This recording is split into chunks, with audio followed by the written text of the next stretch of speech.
Autobiography of Andrew Carnegie by Andrew Carnegie. Chapter 24. Gladstone and Morley. Mr. Gladstone paid my American four-in-hand in Britain quite a compliment when Mrs. Carnegie and I were his guests at Hawarden in April 1892. He suggested one day that I should spend the morning with him in his new library while he arranged his books, which no one except himself was ever allowed to touch, and we could converse. In prowling about the shelves I found a unique volume and called out to my host, then on top of a library ladder far from me, handling heavy volumes.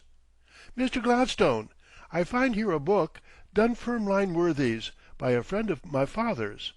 I knew some of the Worthies when a child." "Yes," he replied, "and if you will pass your hand 3 or 4 books to the left, I think you will find another book by a Dunfermline man." I did so, and saw my book, An American Four-in-hand in Britain. Ere I had done so, however, I heard that organ voice orating in full swing from the top of the ladder: "What Mecca is to the Mohammedan, Benares to the Hindu, Jerusalem to the Christian, all that Dunfermline is to me." My ears heard the voice some moments before my brain realized that these were my own words, called forth by the first glimpse caught of Dunfermline as we approached it from the south. "How on earth did you come to get this book?" I asked. "I had not the honor of knowing you when it was written, and could not have sent you a copy."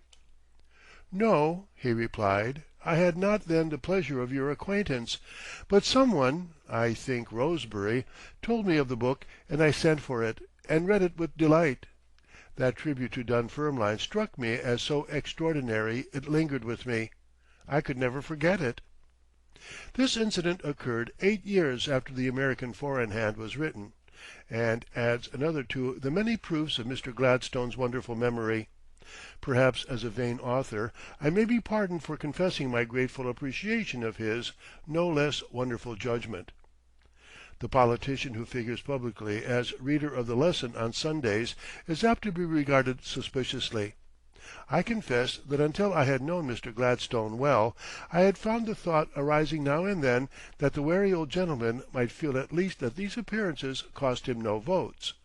But all this vanished as I learned his true character. He was devout and sincere if ever man was. Yes, even when he records in his diary, referred to by Morley in his Life of Gladstone, that, while addressing the House of Commons on the budget for several hours, with great acceptance, he was conscious of being sustained by the divine power above. Try as one may, who can deny that to one of such abounding faith this belief in the support of the unknown power must really have proved a sustaining influence? Although it may shock others to think that any mortal being could be so bold as to imagine that the Creator of the universe would concern himself about Mr. Gladstone's budget, prepared for a little speck of this little speck of earth, it seems almost sacrilegious. Yet to Mr. Gladstone we know it was the reverse. A religious belief such as his had no doubt often enabled men to accomplish wonders as direct agents of God and doing his work. On the night of the Queen's Jubilee in June 1887, Mr. Blaine and I were to dine at Lord Wolverton's in Piccadilly, to meet Mr. and Mrs. Gladstone. Mr. Blaine's first introduction to him. We started in a cab from the Metropole Hotel in good time, but the crowds were so dense that the cab had to be abandoned in the middle of St. James Street. Reaching the pavement, Mr. Blaine's following, I found a policeman and explained to him who my companion was, where we were going, and asked him if he could not undertake to get us there. He did so, pushing his way through the masses with all the authority of his office, and we followed. But it was 9 o'clock before we reached Lord Wolverton's. We separated after 11. Mr. Gladstone explained that he and Mrs. Gladstone had been able to reach the house by coming through Hyde Park and around the back way. They expected to get back to their residence, then in Carlton Terrace, in the same way. Mr. Blaine and I thought we should enjoy the streets and take our chances of getting back to the hotel by pushing through the crowds. We were doing this successfully and were moving slowly with the current past the Reform Club when I heard a word or two spoken by a voice close to the building on my right. I said to Mr. Blaine, "That is Mr. Gladstone's voice." he said. "It is impossible. We have just left him returning to his residence." "I don't care. I recognize voices better than faces, and I am sure that is Gladstone's." Finally I prevailed upon him to return a few steps. We got close to the side of the house and moved back. I came to a muffled figure and whispered, "What does gravity out of its bed at midnight?" Mr. Gladstone was discovered. I told him I recognized his voice whispering to his companion. "And so," I said, "the real ruler comes out to see the illuminations prepared for the nominal ruler." He replied, "Young man, I think it is time you were in bed." We remained a few minutes with him, he being careful not to remove from his head and face the cloak that covered them. It was then past midnight, and he was 80, but boylike, after he got Mrs. Gladstone safely home, he had determined to see the show. The conversation at the dinner between Mr. Gladstone and Mr. Blaine turned upon the differences in parliamentary procedure between Britain and America. During the evening Mr. Gladstone cross-examined Mr. Blaine very thoroughly upon the mode of procedure of the House of Representatives, of which Mr. Blaine had been the Speaker. I saw the previous question, and summary rules with us for restricting needless debate made a deep impression upon Mr. Gladstone. At intervals the conversation took a wider range. Mr. Gladstone was interested in more subjects than perhaps any other man in Britain. When I was last with him in Scotland, at Mr. Armistead's, his mind was as clear and vigorous as ever, his interest in affairs equally strong.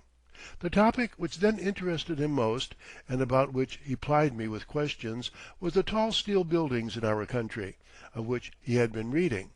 What puzzled him was how it could be that the masonry of a fifth floor or sixth story was often finished before the third or fourth. This I explained, much to his satisfaction. In getting to the bottom of things he was indefatigable. Mr. Morley, although a lord, he still remains as an author plain John Morley. Became one of our British friends quite early as editor of the Fortnightly Review, which published my first contribution to a British periodical. The friendship has widened and deepened in our old age, until we mutually confess we are very close friends to each other. We usually exchange short notes, sometimes long ones, on Sunday afternoons as the spirit moves us. We are not alike, far from it. We are drawn together because opposites are mutually beneficial to each other. I am optimistic, all my ducks being swans. He is pessimistic, looking out soberly, even darkly, upon the real dangers ahead, and sometimes imagining vain things. He is inclined to see an officer in every bush. The world seems bright to me, and earth is often a real heaven, so happy I am and so thankful to the kind fates. Morley is seldom if ever wild about anything. His judgment is always deliberate, and his eyes are ever seeing the spots on the sun. I told him the story of the pessimist whom nothing ever pleased, and the optimist whom nothing ever displeased, being congratulated by the angels upon their having obtained entrance to heaven. The pessimist replied, "Yes, very good place, but somehow or other this halo don't fit my head exactly." The optimist retorted by telling the story of a man being carried down to purgatory, and the devil laying his victim up against a bank while he got a drink at a spring, temperature very high. An old friend accosted him. "Well, Jim, how's this? No remedy possible. You're a gone coon sure." The reply came, "Hush, it might be worse." "How's that, when you are being carried down to the bottomless pit?" "Hush," pointing to his satanic majesty, "he might take a notion to make me carry him." Morley, like myself, was very fond of music, and revelled in the morning hour during which the organ was being played at Skibo. He was attracted by the oratorios, as also Arthur Balfour. I remember they got tickets together for an oratorio at the Crystal Palace. Both are sane but philosophic, and not very far apart as philosophers, I understand. But some recent productions of Balfour sent him far afield speculatively, a field which Morley never attempts. He keeps his foot on the firm ground and only treads where the way is cleared. No danger of his being lost in the woods while searching for the path.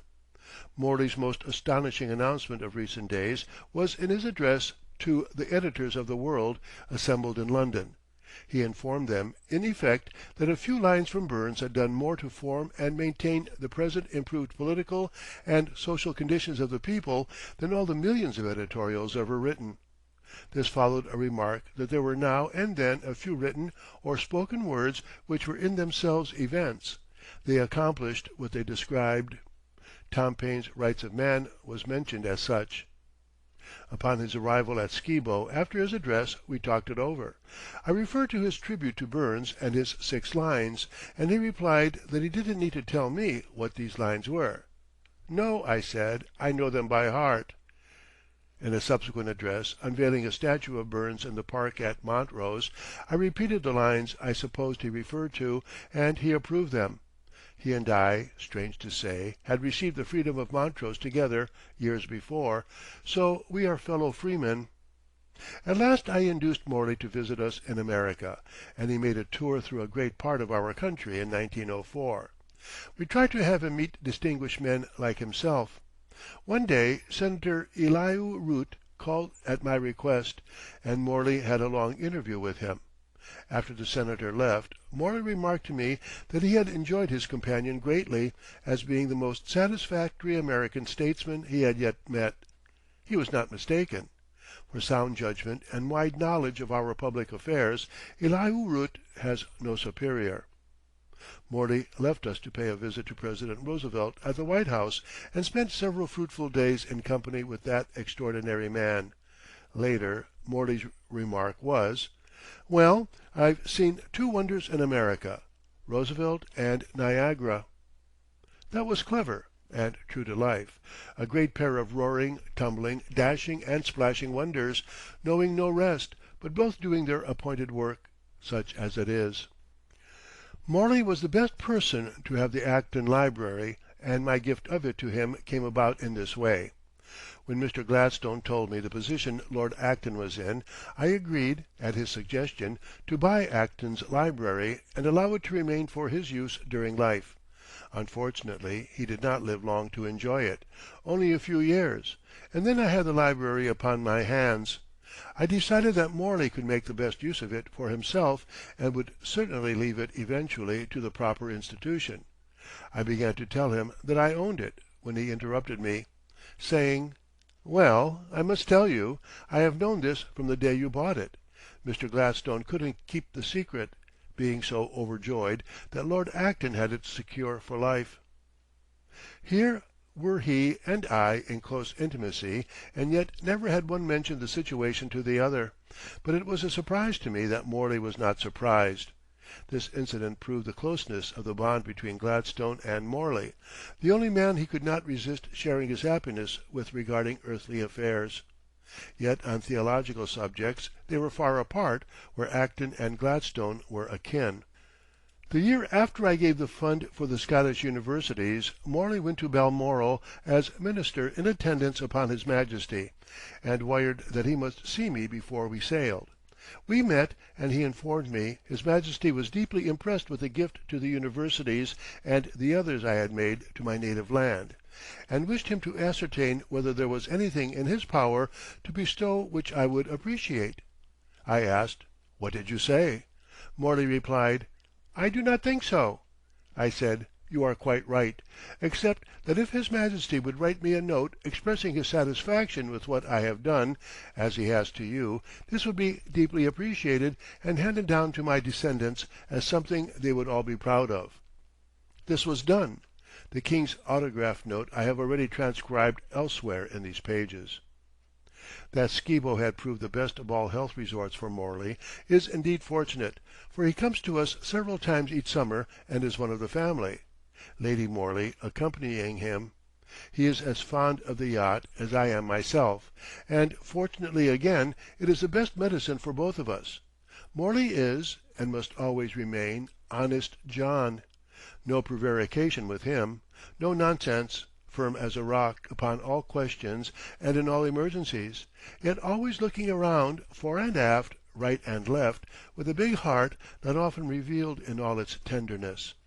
but at rare intervals and upon fit occasion, leaving no doubt of its presence and power. And after that, silence. Chamberlain and Morley were fast friends as advanced radicals, and I often met and conferred with them when in Britain. When the Home Rule issue was raised, much interest was aroused in Britain over our American federal system. I was appealed to freely and delivered public addresses in several cities, explaining and extolling our Union, many in one, the freest government of the parts producing the strongest government of the whole. I sent Mr. Chamberlain Miss Anna L. Dawes's How We Are Governed at his request for information, and had conversations with Morley, Gladstone, and many others upon the subject. I had to write Mr. Morley that I did not approve of the first Home Rule Bill for reasons which I gave. When I met Mr. Gladstone, he expressed his regret at this, and a full talk ensued. I objected to the exclusion of the Irish members from Parliament as being a practical separation. I said we should never have allowed the Southern States to cease sending representatives to Washington. "What would you have done if they refused?" he asked. "Employed all the resources of civilization. First, stopped the mails," I replied. He paused and repeated, "Stop the mails." He felt the paralysis this involved and was silent, and changed the subject. In answer to questions as to what I should do, I always pointed out that America had many legislatures, but only one Congress. Britain should follow her example. One Parliament and local legislatures, not parliaments, for Ireland, Scotland, and Wales. These should be made states like New York and Virginia. But as Britain has no Supreme Court, as we have, to decide upon laws passed, not only by state legislatures, but by Congress, the judicial being the final authority, and not the political, Britain should have Parliament as the one national final authority over Irish measures. Therefore, the acts of the local legislature of Ireland should lie for 3 months' continuous session upon the table of the House of Commons, subject to adverse action of the House, but becoming operative unless disapproved.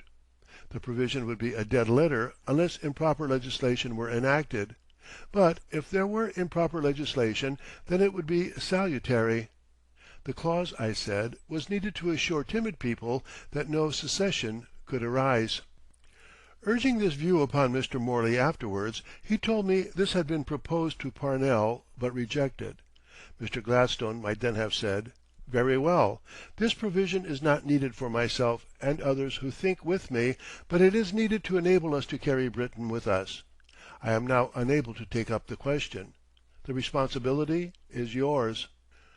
One morning at Hawarden, Mrs. Gladstone said, "William tells me he has such extraordinary conversations with you." These he had, no doubt. He had not often, if ever, heard the breezy talk of a genuine Republican, and did not understand my inability to conceive of different hereditary ranks. It seemed strange to me that men should deliberately abandon the name given them by their parents, and that name the parents' name. Especially amusing were the new titles which required the old hereditary nobles much effort to refrain from smiling at as they greeted the newly made peer who had perhaps bought his title for £10,000, more or less, given to the party fund. Mr. Blaine was with us in London, and I told Mr. Gladstone he had expressed to me his wonder and pain at seeing him in his old age, hat in hand, cold day as it was, at a garden party doing homage to titled nobodies. Union of Church and State was touched upon, and also my "look ahead," which foretells the reunion of our race owing to the inability of the British Islands to expand. I had held that the disestablishment of the English Church was inevitable, because, among other reasons, it was an anomaly. No other part of the race had it. All religions were fostered, none favored, in every other English-speaking state. Mr. Gladstone asked, "How long do you give our established church to live?" My reply was I could not fix a date. He had had more experience than I in disestablishing churches. He nodded and smiled.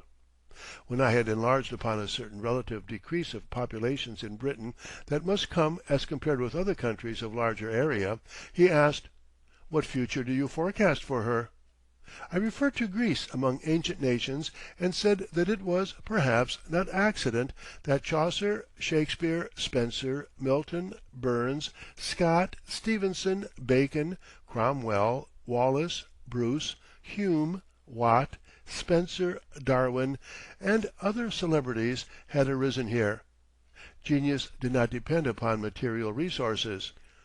Long after Britain could not figure prominently as an industrial nation, not by her decline, but through the greater growth of others, she might, in my opinion, become the modern Greece and achieve among nations moral ascendancy. He caught at the words, repeating them musingly. Moral ascendancy. Moral ascendancy.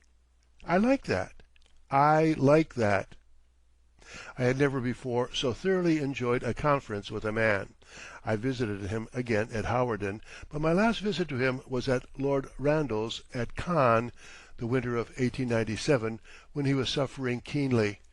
He had still the old charm, and was especially attentive to my sister-in-law, Lucy, who saw him then for the first time and was deeply impressed.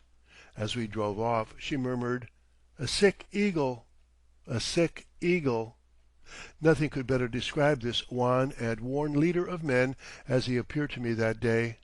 He was not only a great, but a truly good man, stirred by the purest impulses, a high, imperious soul always looking upward. He had, indeed, earned the title foremost citizen of the world. In Britain, in 1881, I had entered into business relations with Samuel Storey, M.P., a very able man, a stern radical, and a genuine Republican. We purchased several British newspapers and began a campaign of political progress upon radical lines. Passmore Edwards and some others joined us, but the result was not encouraging. Harmony did not prevail among my British friends, and finally I decided to withdraw, which I was fortunately able to do without loss. My third literary venture, Triumphant Democracy, had its origin in realizing how little the best informed foreigner, or even Briton, knew of America, and how distorted that little was. It was prodigious what these eminent Englishmen did not then know about the Republic. My first talk with Mr. Gladstone in 1882 can never be forgotten, when I had occasion to say that the majority of the English-speaking race was now Republican, and it was a minority of monarchists who were upon the defensive. He said, "Why, how is that?" "Well, Mr. Gladstone," I said, "the Republic holds sway over a larger number of English-speaking people than the population of Great Britain and all her colonies, even if the English-speaking colonies were numbered twice over." "Ah, how is that? What is your population?"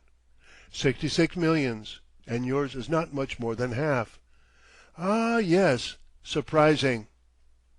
With regard to the wealth of the nations, it was equally surprising for him to learn that the census of 1880 proved the 100-year-old Republic could purchase Great Britain and Ireland and all their realized capital and investments and then pay off Britain's debt, and yet not exhaust her fortune. But the most startling statement of all was that which I was able to make when the question of free trade was touched upon. I pointed out that America was now the greatest manufacturing nation in the world. At a later date, I remember Lord Chancellor Haldane fell into the same error, calling Britain the greatest manufacturing country in the world, and thanked me for putting him right. I quoted Mulhall's figures. British manufactures in 1880, 816 millions sterling. American manufactures 1,126 millions sterling. His one word was, "Incredible." Other startling statements followed, and he asked, "Why does not some writer take up this subject and present the facts in a simple and direct form to the world?" I was then, as a matter of fact, gathering material for Triumphant Democracy, in which I intended to perform the very service which he indicated, as I informed him.